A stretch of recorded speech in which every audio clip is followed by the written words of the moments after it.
What if I told you that for the first time in modern history, America's closest allies moved to punish a sitting U.S. president, not Russia, not China, but nations that fought alongside the U.S. in World War II, built NATO, and shaped the global order for nearly a century? Overnight, coordinated sanctions were unleashed, freezing assets, banning travel, and triggering global market panic. This wasn't a rumor, it wasn't speculation. It was real, calculated, and unprecedented. Here's the part that should make you stop and think. These sanctions weren't aimed at the United States as a whole. They were aimed directly at Donald Trump and those closest to him. Allies quietly gathered evidence, shared intelligence, and waited not days, months. And when they finally acted, they struck together at the exact same moment before markets even opened. So why now? What evidence pushed allies past the point of no return? And what does this mean for America's power, safety, and future? Stay with me, because the final revelation changes everything.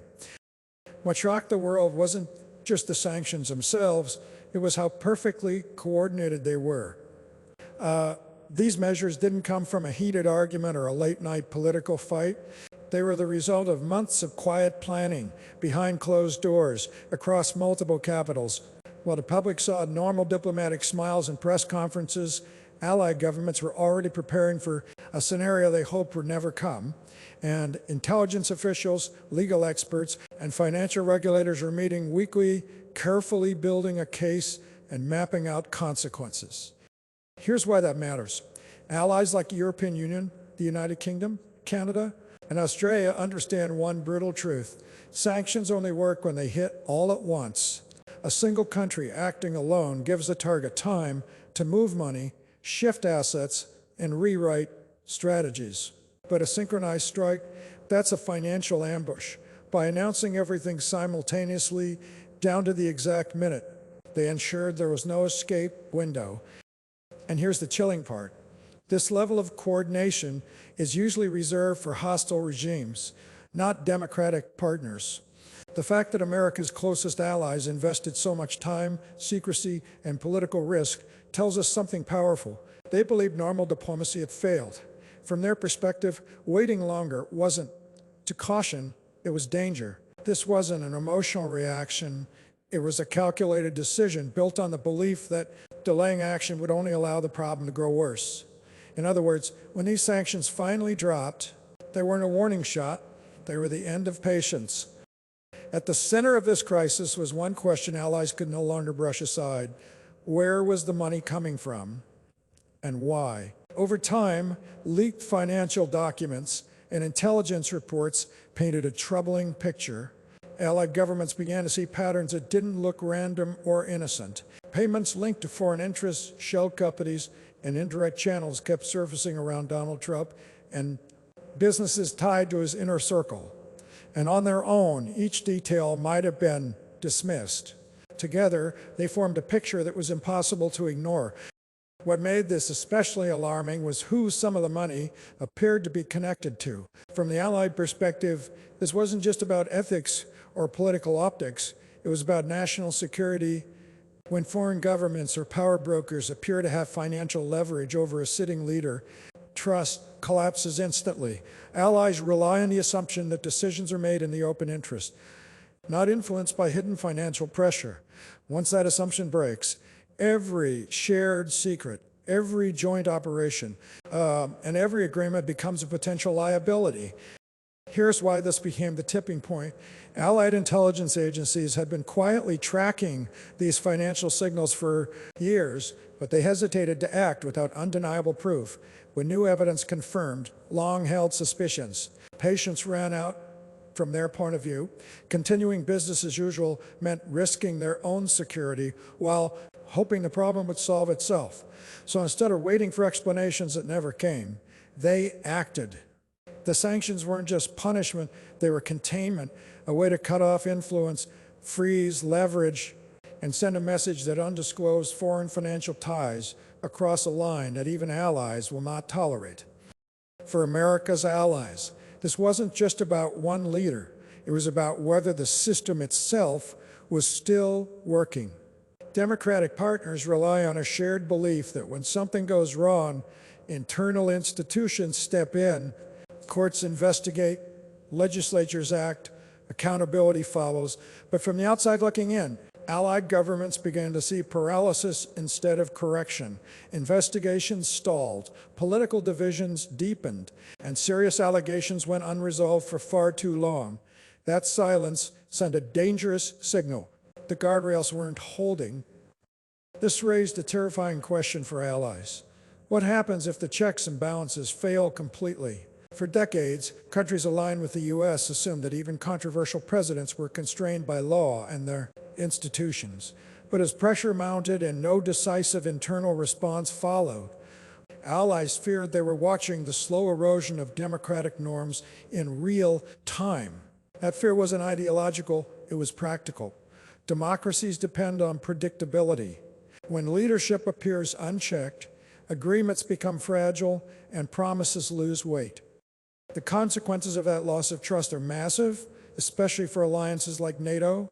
Collective defense only works when members believe decisions are made responsibly and transparently. Once doubt creeps in, everything from troop deployments to intelligence sharing becomes riskier. From the Allied perspective, continuing to operate as if nothing had changed wasn't loyalty, it was negligence. Sanctions, in this sense, became a defensive move, a way to distance themselves from what they saw as a growing democratic breakdown, while signaling that shared values aren't optional extras. They are the foundation of every alliance. Behind the scenes, one of the most serious fractures was happening where the public couldn't see it. Inside the world of intelligence sharing for decades, America's closest allies built their security on absolute trust. Sensitive information flowed freely because everyone believed it would be protected, respected, and never misused. But that confidence began to erode fast. Allied intelligence agencies reportedly grew worried that information shared in good faith could be exposed, mishandled, or passed along without proper safeguards. In intelligence work, even one leak can cost lives. This fear carried enormous weight because intelligence cooperation isn't symbolic, it's operational. We're talking about real-time warnings, counterterrorism plots, cyber threats, and hostile foreign movements. Within alliances like the Five Eyes, trust is everything. Once allies suspect that classified material might reach the wrong hands, the system starts to shut down. Sharing becomes limited, details get withheld, and suddenly the most powerful security network in the world starts, operating half-blind. From the Allied perspective, this is no longer theoretical risk, it was an immediate one. They faced a brutal choice to protect their intelligence sources or protect appearances. Continuing to share freely meant risking exposure of assets they spent years cultivating. Pulling back meant acknowledging that the relationship had fundamentally changed. The sanctions became a line in the sand, not just punishment, but protection, a way to signal that intelligence cooperation cannot survive without trust at the highest level. Once allies reached that conclusion, the decision to act wasn't dramatic, it was inevitable. In their eyes, safeguarding national security came first, even if that meant taking a historic step against a leader they once trusted implicitly. Few things alarm America's allies more than uncertainty around collective defense, and that uncertainty grew louder with every public statement questioning alliance commitments. For decades, NATO worked on one core assumption: an attack on one is an attack on all. That promise only works if it is absolute and unquestioned. When that certainty started to sound conditional, allies didn't hear tough negotiating, they heard danger. Words alone were enough to shake confidence across Europe. From the Allied perspective, even suggesting that security guarantees might depend on payments or political loyalty crosses a red line. Defense planning relies on predictability measured years, sometimes decades, in advance. When leaders can be sure whether support will be there in a crisis, they're forced to prepare for the worst. That's exactly what happened. European nations quietly increased defense spending, explored independent security options, and began planning for a future where American backing might not be reliable. This directly weakened the foundation of NATO itself. Allies weren't reacting to policy disagreements. They were reacting to uncertainty at the top.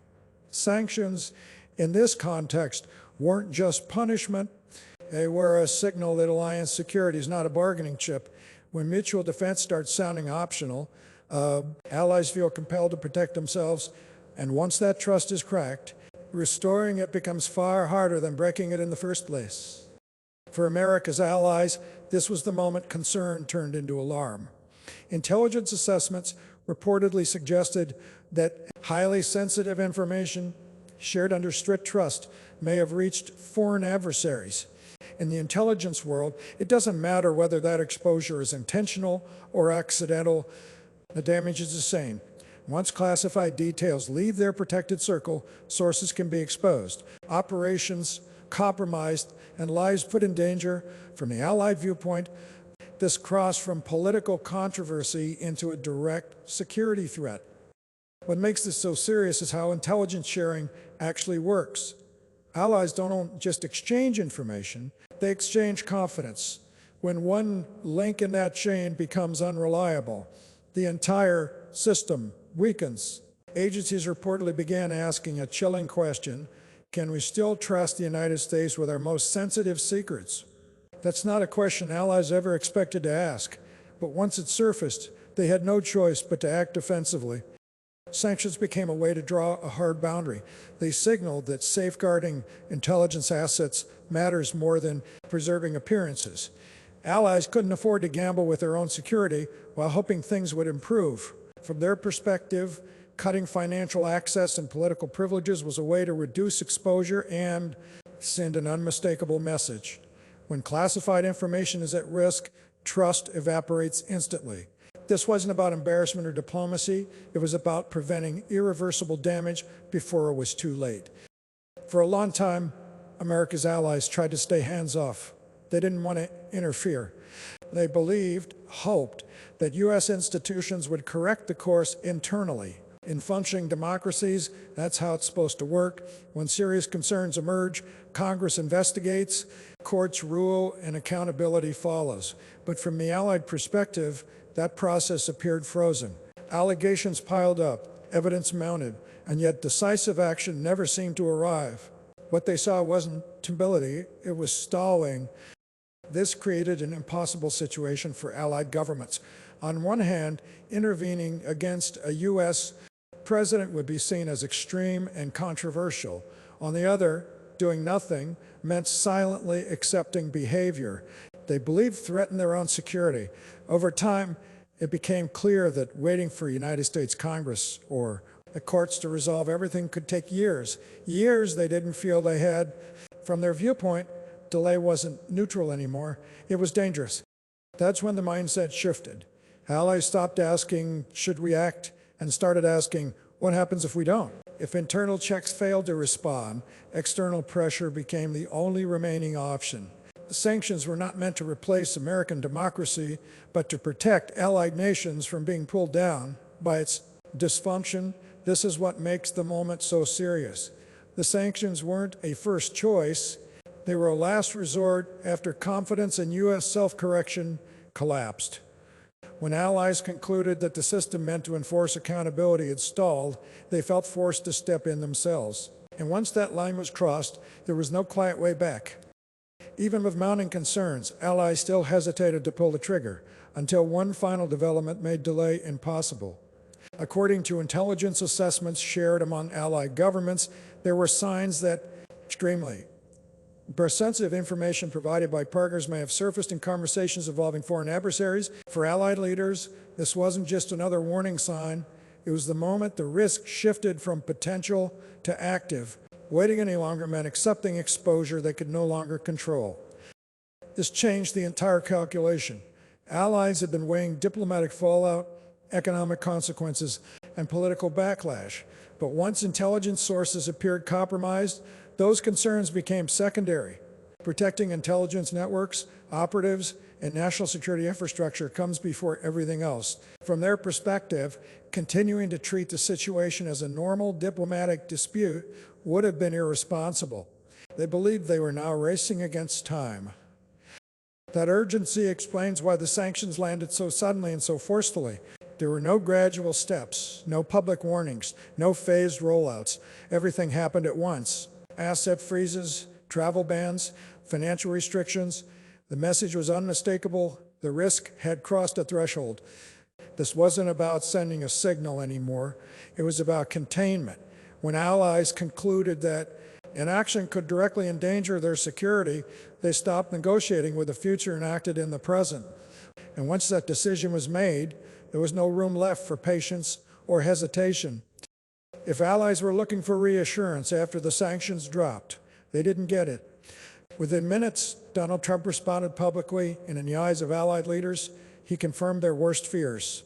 Instead of calming markets or signaling cooperation, his reaction was aggressive, emotional, and unpredictable. Threats of retaliation, accusations of betrayal, and dramatic language escalated the situation instantly.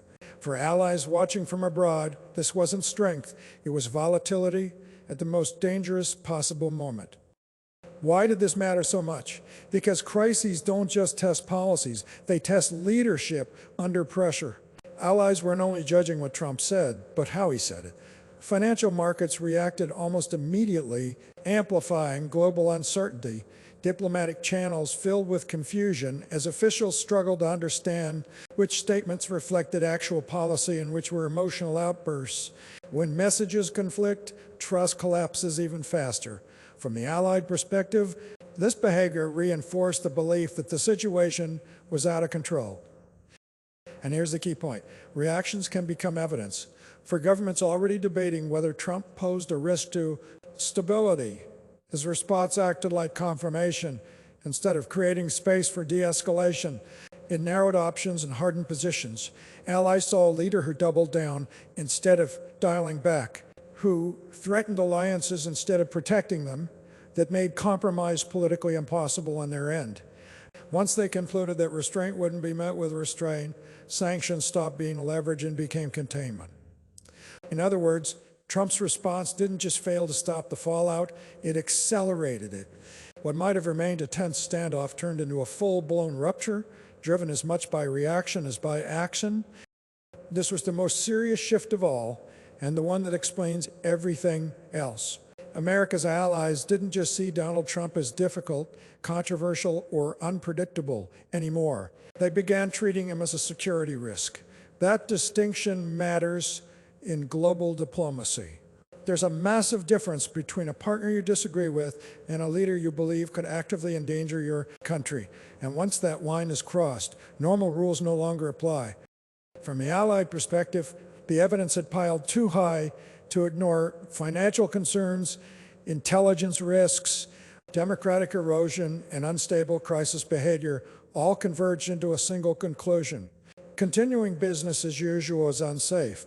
Sanctions are not tools allies use lightly, especially against democratic partners.